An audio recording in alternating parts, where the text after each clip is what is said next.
Olá, meus queridos alunos, mais um encontro, mais uma tarde com os senhores, mais uma aula muito tranquila, muito bacana, mudando um pouquinho de geografia humana na primeira parte para geografia física, biomas, e na segunda parte para geografia urbana. São dois assuntos muito interessantes. Pena que o nosso tempo é curto, mas já serve para você dar uma boa estudada. Hoje, geografia, professor Marcos Silvério e o professor Francisco com artes. Bom, professor. Vai falar de quem? De Picasso hoje, professor? Pablo Picasso. Pablo Picasso. E a professora Denise, essa mulher charmosa e linda, vai nos auxiliar e bater um papo o tempo todo, certo, Denise? Dentro do possível, fazer alguma intervenção que possa auxiliá-los, claro. Com certeza.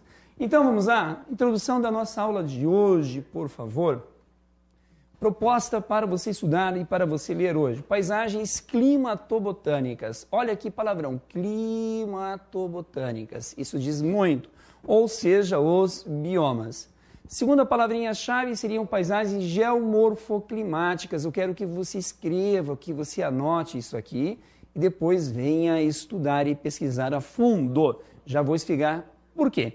E quando nós falamos de biomas ou paisagens geomorfoclimáticas, eu tenho fatores determinantes. Fatores determinantes, clima, relevo e solos. E além, é claro, de um macete que eu vou trabalhar com os senhores hoje, corresponde às zonas térmicas. E no segundo momento da aula, urbanização, inchaço urbano ou crescimento anômalo. Vamos lá. Primeiro, uma introdução em paisagens climatobotânicas. Olha, a palavrinha já diz tudo. Clima, botânica. É o clima o principal fator de uma paisagem vegetal. Professor, mas por que o clima? O clima, ele se faz por fatores de umidade e temperatura. Professor, então um bioma, uma paisagem vegetal, ela se desenvolve conforme a umidade, a temperatura? Perfeito. Por isso que nós falamos de paisagens climatobotânicas. Como eu posso entender isso? Se eu olhar o bioma amazônico, a floresta amazônica, ou floresta do Congo, eu vou ter uma paisagem com formações vegetais ombrófilas, higrófilas, olha só que lindo, latifoliadas e perenes. É uma paisagem adaptada a um clima úmido e quente. Fácil, né? Agora, se eu olhar uma paisagem como aqui do sul brasileiro, a Mata de Araucária, também vai ser uma paisagem adaptada às variações climáticas. Por isso que nós chamamos de paisagens climatobotânicas. Professor, mas tem uma segunda palavra que é um pouco complexa demais. Geomorfoclimáticos. Geo é terra, morfo é forma e o clima determinando as diferentes formas da superfície. Essa visão das paisagens geomorfoclimáticas é uma paisagem principalmente do geógrafo falecido há 2, 3 anos, Aziz Absaber. E é muito cobrado em questões do Enem. Sempre aparece alguma coisa de Aziz Absaber. Por isso, paisagem geomorfoclimática. Como você vai entender uma paisagem como essa? Estou lembrando de uma paisagem no Planalto Central, Brasil Central. Estou vendo relevo de chapadas ou chapadões, relevos tabulares. Quem moldurou esse tipo de relevo tabular? Foi a ação climática em milhões e milhões de anos, numa estrutura geológica específica. Que vegetação que eu tenho em cima desse relevo de chapadas ou chapadões? Vegetação de cerrado. Então, olha que bacana. Estou olhando uma paisagem, que é um conjunto de elementos observado por uma pessoa e que apresentam características em comum. Esta paisagem com características em comum, eu atribuo a um conjunto de elementos. Aí eu chamo de paisagens geomorfoclimáticos. Agora, olha só. Você olhou o Brasil Central, Planalto Central.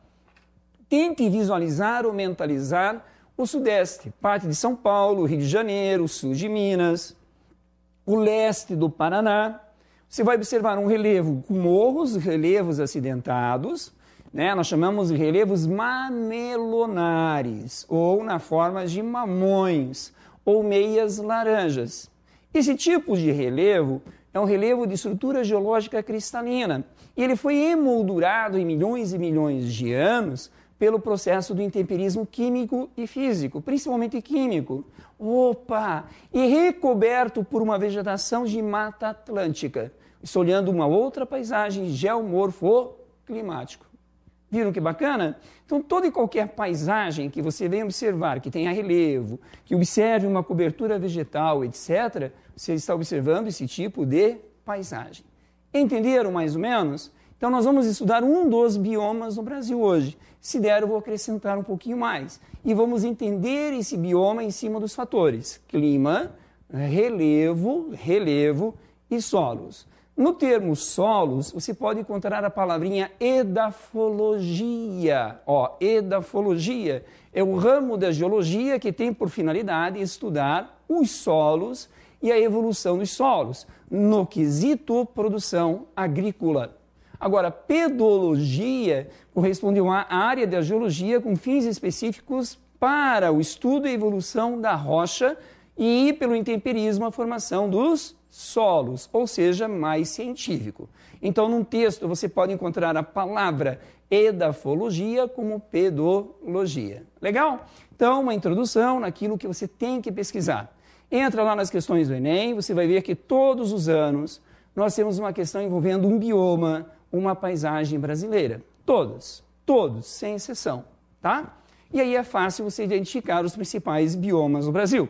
Vou citar os principais biomas: bioma amazônico, o Cerrado brasileiro, a Caatinga, a Mata de Araucária, os campos no Rio Grande do Sul, que são de formações complexas, e a formação complexa litorânea e do Pantanal Mato-Grossense. Aí eu pergunto, é muito? Não, é pouco. Mentalizou? Cerrado, Amazônica, Araucária, Mata Atlântica, matou. Você está visualizando e ouvindo isso desde a sua 3ª, 4ª série do primário. Então não é aquela geografia de decoreba, é aquela geografia de conhecimento daquilo que já existe e na qual nós estamos participando. Legal? No segundo momento, nós vamos estudar outro assunto, processos de urbanização. Professor, mas nós saímos de bioma e vamos para a urbanização? Não. Há um link na questão que nós vamos utilizar hoje. Opa, que bacana! Então ela está relacionada, ela está interligada. Beleza? Então, feita a introdução, feita a entrada e vamos para a nossa primeira questão. Quer falar alguma coisa, professor? Está tranquilo? Não, pode continuar. Não? Professora? Não, por enquanto, de boa? tranquilo.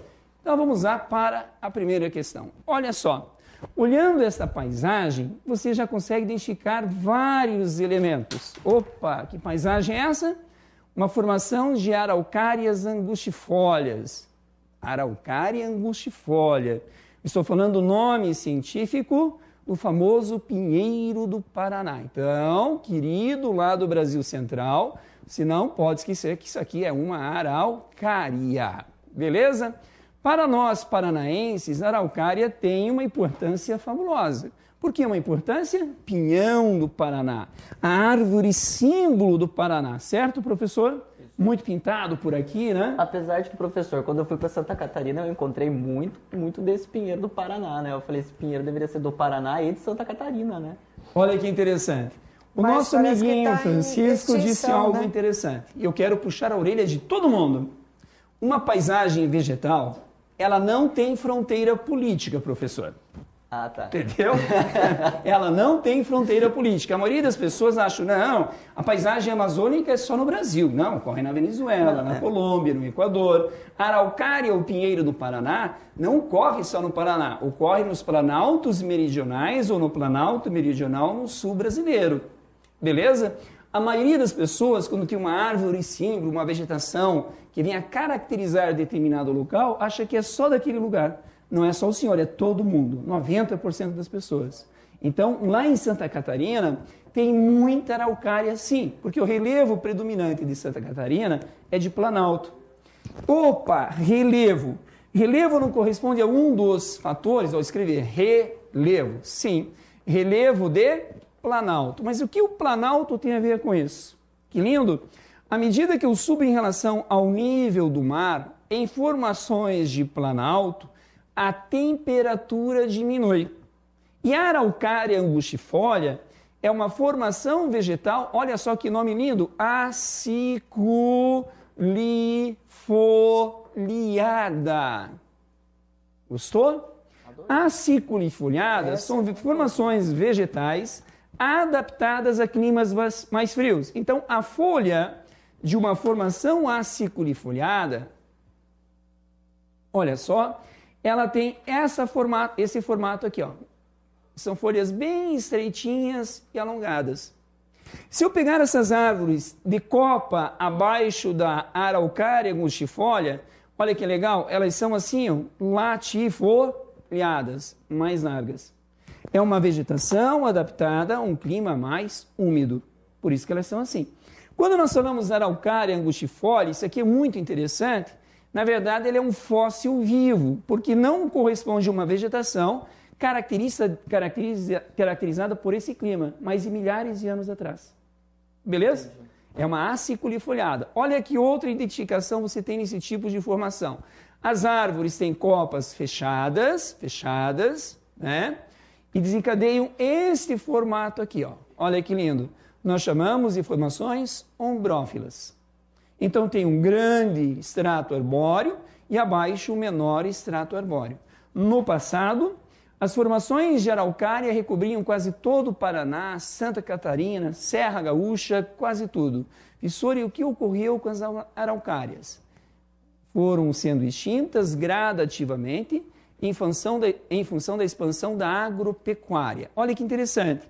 Derrubar uma araucária hoje é proibido por lei. Para derrubar uma araucária, você tem que pedir autorização do poder público. Inclusive, deixa eu contar um fato. Na minha casa tem uma araucária desse tamanho, do lado de casa, produz um montão de pinhão. Todo ano a gente tem baldes de pinhão, muito bom pinhão, né? Cozido, assado. Só que ela está do lado da casa e está comprometendo a segurança da casa. E é um problema arrancar essa araucária. Dá dó, eu preciso arrancar porque ela pode comprometer a casa, mas eu tenho que arrancá-la. Perfeito? Então, olha só que interessante. Para arrancar essa araucária, eu sou obrigado a pedir para um órgão, para o Corpo de Bombeiro, depois a averiguação pela Defesa Civil, eu tenho que pagar uma taxa elevada e tem que ser replantado 10 araucárias, porque ela está em extinção. A madeira de araucária, ela foi muito utilizada aqui no sul brasileiro, tanto para a construção civil, quanto para a indústria de celulose. Ela ocorre do Rio Grande do Sul, Serra Gaúcha, passa por grande parte de Santa Catarina, os planaltos do Paraná e vai até São Paulo, Rio de Janeiro. Professor, mas São Paulo, Rio de Janeiro não é araucária, ela é clima tropical, não é subtropical, mas ela ocorre na Serra da Mantiqueira. Nas maiores altitudes, as temperaturas são menores. Por isso que você encontra na Serra da Mantiqueira. Campos de Jordão também? Também não, tem, assim, pela altitude. Mariporã, né, que é próximo ali de Atibaia, Campos de Jordão, Águas de Lindóia. Exatamente, professora, porque lá as temperaturas são menores pela altitude. E a umidade também, né? A umidade é um pouco menor, é mais distribuída no decorrer do ano. Não é aquele clima de São Paulo, né? Verão chuvoso e inverno seco. Dada a altitude, a umidade é maior e as temperaturas são menores. Por isso que tem araucária lá. Então eu até achei interessante quando você falou que não é específico aqui da região, né? Quando a gente começa a trabalhar, não, esse daqui, essa vegetação é daqui, essa dali, essa, né? Fica um ícone ali, né? Sim, porque a gente fala assim, a árvore símbolo do Paraná, araucária. Sim. E aí você acha que é dali. E tanto ela é símbolo do Paraná, que nós temos o Alfredo Andersen, que é um artista norueguês, mas que viveu aqui no Paraná, viveu em Paranaguá ali. E ele, as paisagens dele, a gente tem até o Museu Alfredo Andersen aqui em Curitiba, as paisagens dele... Só araucária. Muitas araucárias. Agora, olha que interessante, araucária do Paraná, né? Sim. Araucária angustifolia. Vocês paranaenses e brasileiros, né? Afinal de contas, o estado do Paraná tem o nome em função do Rio Paraná, né? Sim. Sim ou não? Sim. Então, vou desenhar o mapa do Paraná, ó, estilizado. Ó, aqui, ó, esse aqui é o mapa do Paraná estilizado. O professor, tá parecido? Tá idêntico, tá? Igual, né? Tá meio cubista, mas tá. Aqui vem o Rio Paraná. Cuidado, Francisco. Beleza? Pode pegar o estado de São Paulo, o estado o estado do Paraná, né? E o estado de Santa Catarina. Aqui Argentina, Paraguai e Mato Grosso do Sul. Vamos lá. Querido amado aluno do outro lado, paranaense, de montão está assistindo o nosso programa, né? Em todos os municípios do Paraná. Paraná, significado da palavra Paraná, quer dizer Rio Grande. Opa! Por que eu não vou chamar o estado do Paraná de estado do Rio Grande? Porque já tem Rio Grande do Sul, Rio Grande do Norte, e não vai ficar Rio Grande do Meio? É. Se você olhar, a maioria dos rios brasileiros tem o nome Paraná, né?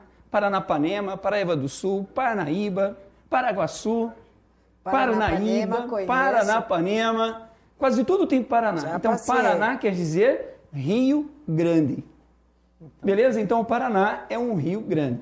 Mas a nossa araucária angustifólia, que recobria todos os planaltos do sul, cujo extrativismo vegetal se deu através da expansão da agropecuária, incrível, até 1950, o Paraná foi o maior exportador de madeira do Brasil, o Paraná, até a década de 50. Por quê? Na década de 50 estava ocorrendo a expansão da agropecuária no Paraná. Como estava ocorrendo a expansão da agropecuária, eu vou derrubar a floresta, vou comercializar a madeira e depois eu vou plantar. Por isso que o Paraná hoje é o estado de Rondônia, o estado do Pará, o estado do Amazonas, o Mato Grosso, que são os grandes exportadores de madeira. Por quê? A fronteira agrícola agora chegou lá nas franjas da floresta amazônica. À medida que ocorre a expansão da agropecuária, ocorre a devastação dos biomas brasileiros. É muito triste. Mas vamos para a questão. A questão diz assim: a imagem retrata a araucária, árvore que faz parte de um importante bioma brasileiro, que, no entanto, já foi bastante degradado pela ocupação humana.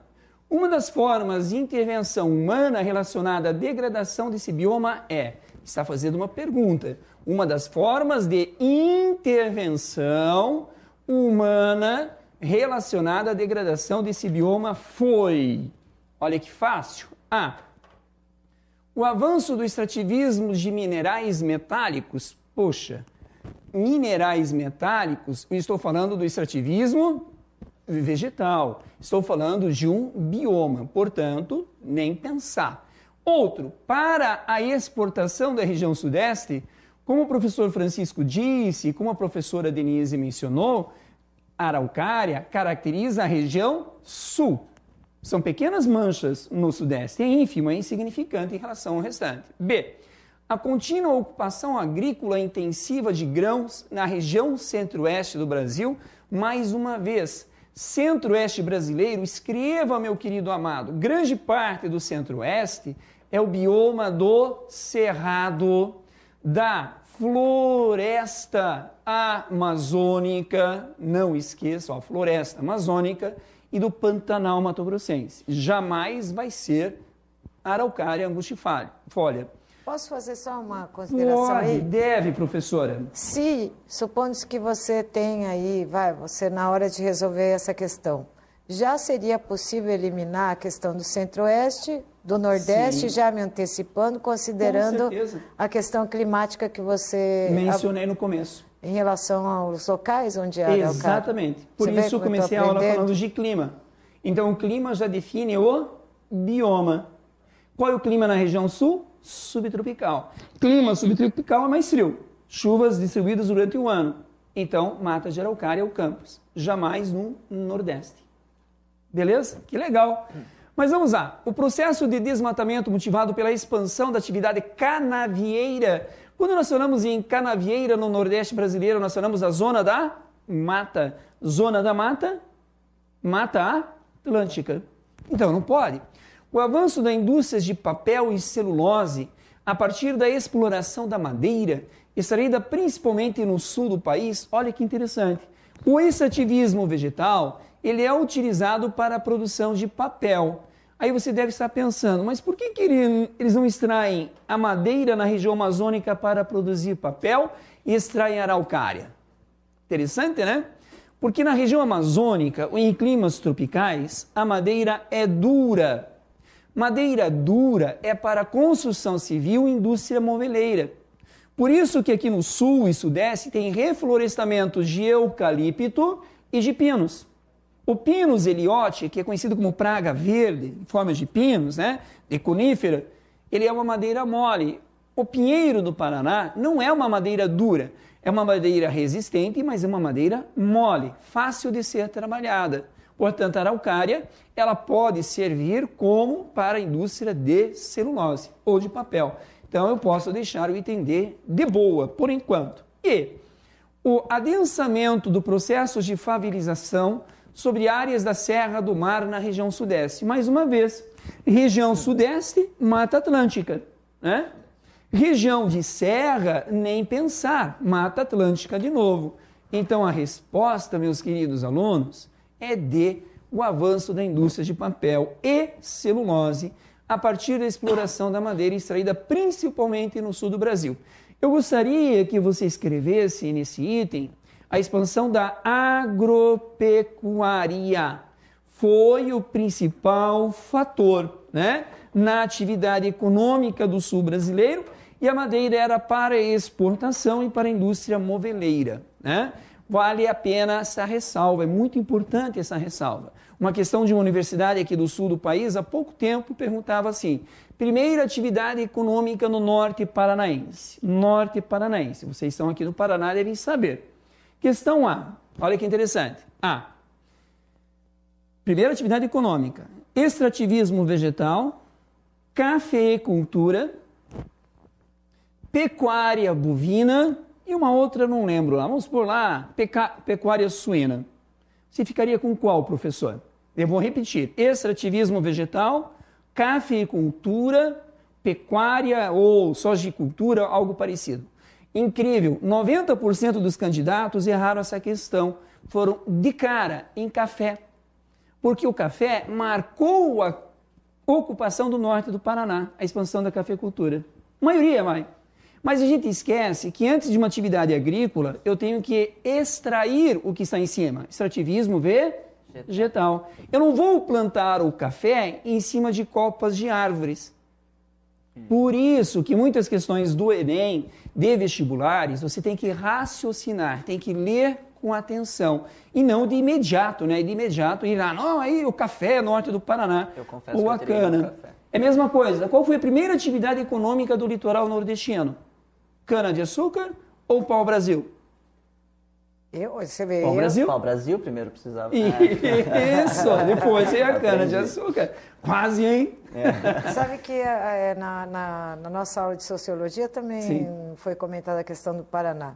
Né? Os GRU, o MST, todo o processo aqui, né? No Paraná. A origem do MST foi no sudoeste paranaense. Eu gosto desse processo histórico porque eu sou do sudoeste, né?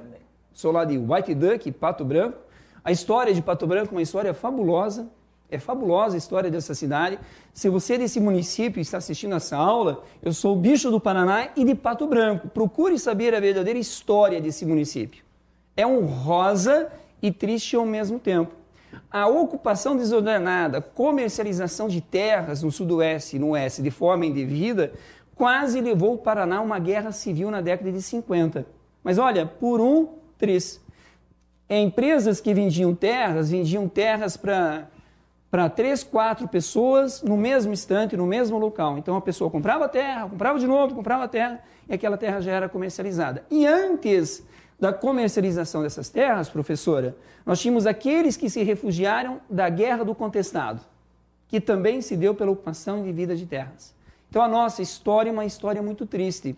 Resumindo rápido, né? Comercialização de terras no Paraná, naquela região, Pato Branco, porque as pessoas que iam comprar terras eram chamadas pelos colonizadores de patos. Lá vem os patos que vêm do Rio Grande do Sul. E como eles chegavam em 2 locais que tinha rodoviária, destinavam-se a um escritório do lado do Bar Cantu, que tem até hoje, e outro bar assim, virando em frente, do lado da catedral de hoje, eles desciam dos ônibus e caminhões e colocavam um saco nas costas. E lá vem os patos. Como eles carregavam aquele saco de estopa branco, lá vem os patos brancos. Aí a cidade foi emancipada de Vila Nova para Pato Branco. As pessoas do sudoeste, as pessoas de Pato Branco, não gostam de contar essa história, não gostam de ouvir essa história, porque ela é depreciativa. Pô, os colonos foram enganados? É verdade que foram enganados. Até porque eu que sou de Capanema, Kelly do lado, não sabia dessa história. Não sabia dessa história? Conheço várias pessoas de Pato Branco e nunca me contaram. Não, eles não gostam de ouvir muito essa história e não propagam muito essa história. Conto lá que é das margens do rio Pato Branco, um pequeno colono trocou um pedaço de terras por algum cavalo ou algo parecido, o cavalo era branco. 500 histórias, mas a história real é essa. Há pouco tempo faleceu um dos primeiros ocupantes da cidade de Pato Branco. Minha família entrou lá, acho que em 54, 55 a cavalo. A cidade era meia dúzia de pessoas. Mas tudo bem, histórias, rapidinho nós entramos nessa questão e falamos de urbanização que corresponde ao mesmo assunto. Vamos lá? Diz, questão 28. Subindo morros, margeando córregos ou penduradas em palafitas, as favelas fazem parte da paisagem de 1/3 dos municípios do país. Rapaz, 1/3 é muito chão. É cerca de 33% dos municípios ou das cidades. Isso aqui não está muito bem conceituado, mas dá para você entender mais ou menos, tá? Abrigando mais de 10 milhões de pessoas, segundo dados do Instituto Brasileiro de Geografia e Estatística, IBGE. Favela como um espaço da cidade, beleza? A situação das favelas no país reporta graves problemas de desordenamento territorial. Nesse sentido, uma característica comum a esses espaços tem sido: estou falando de um dos problemas mais sérios brasileiros, que nós chamamos de favelização. E vou pedir um favor para você. Do ladinho de favelização, escreva lá inchaço urbano. Repetindo, inchaço urbano. Escreva também crescimento anômalo das cidades.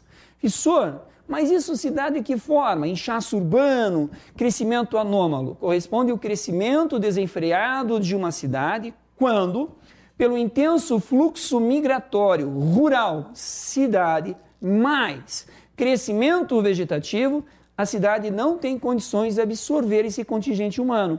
Então, quando a cidade começa a ter uma expansão anômala, desenfreada, nós chamamos de inchaço urbano. Inchaço não é algo fora do comum, professor? Sim ou não? Sim. Anomalia não é algo disfuncional? Sim. Só que no Brasil, inchaço urbano, o crescimento desenfreado, nós chamamos de favela ou favelização. O termo favela ou favelização foi importado do Nordeste brasileiro pelos combatentes da Guerra de Canudos, Euclides da Cunha. Olha que legal. Os soldados que foram combater lá nos sertões contra aquele religioso fanático, aspas, eles viram aquelas encostas com aquela vegetação, com aquelas casinhas, e ao voltar para o Rio de Janeiro, eles receberam a proposta do governo de receberem moradias dignas. E esses combatentes foram empurrados para a periferia do Rio de Janeiro, que seriam os morros, as favelas. Aí associaram aquela paisagem do sertão como sendo de favela. Aí nós adotamos o nome de favela. Então, inchaço urbano ou crescimento desenfreado é favela. Por favor, é tema de redação, porque não é mais bacana falar favela, tem que falar o quê? Comunidade. Eu diria assim, já que a favela se enquadrou e hoje nós estamos urbanizando as nossas favelas, deixa a favela, é a nossa cultura, a nossa história, né? Mas vamos lá, então isso é favela, o crescimento desordenado. Diz, a situação das favelas no país reporta graves problemas de desordenamento territorial, aquilo que eu falei, crescimento desenfreado. Nesse sentido, uma característica comum a esses espaços tem sido o planejamento para a implantação de infraestruturas urbanas necessárias para atender às necessidades básicas dos moradores. Queridos, se diz que há um desordenamento, não pode ser implantadas infraestruturas necessárias. Concorda, professor? Concordo. Se é um desordenamento, né? B. Organização de associações de moradores interessadas na melhoria do espaço urbano e financiadas pelo poder público. Só agora o Brasil tem um projeto bacana que atende às necessidades das regiões e favelas. Minha Casa Minha Vida. Até então nós não tínhamos um projeto de ocupação dessas áreas de periferia. Então está fora. C. A presença de ações referentes à educação ambiental. Nossa, a educação ambiental nas nossas favelas. Primeiro, para ter educação ambiental, você tem que ter uma infraestrutura urbana, uma infraestrutura pública para isso. Como que eu vou educar uma pessoa a ter uma percepção do espaço se ela não tem onde lançar o seu lixo? Ou não tem saneamento? Não existe. Nem endereço, né? Nem endereço tem, né? Que é um dos maiores problemas, né? Exatamente, para receber.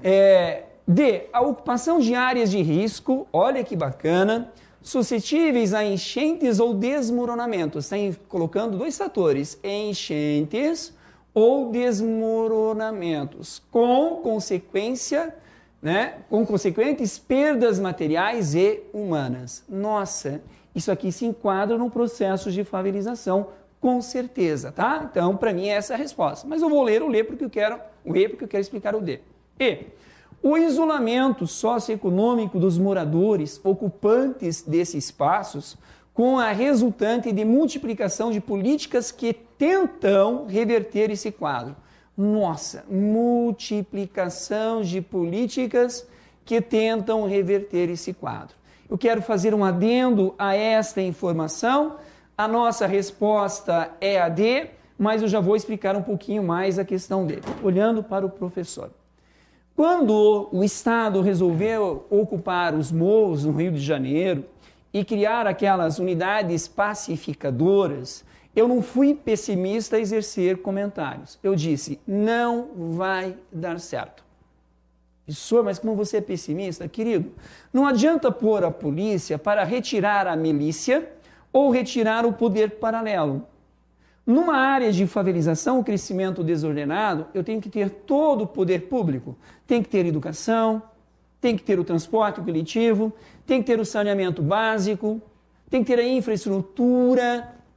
Ou seja, não adianta pôr só a segurança pública. Só a segurança pública vai impedir o bandido de exercer uma influência no asfalto, como é a linguagem que se utiliza. No processo de favelização, tem que haver intervenção do poder público em todas as instâncias. Onde não há poder público, surge o poder paralelo. E quando o poder público se faz presente com a segurança pública, surgem as milícias. Coitado desse povo. E perceberam que o número não é um número pequeno, é 1/3 dos municípios brasileiros têm favelas e processos de favelização. Ou seja, são milhões de brasileiros em condições subhumanas. Eu costumo falar assim, nós, da cidade, do bairro Bacana, falamos que o morador de uma favela é bandido. Aí eu penso assim, nossa, coitado do Alibaba, vai morrer de inveja. Professor, que ironia. Queridos, se eu pôr isso em percentuais ou em números, Rio de Janeiro, Grande Rio, 10 milhões de pessoas. Mais de 30% moram em favelas. Então, o Rio de Janeiro tem 3 milhões de bandidos. São Paulo, cerca de 6, 7 milhões de bandidos.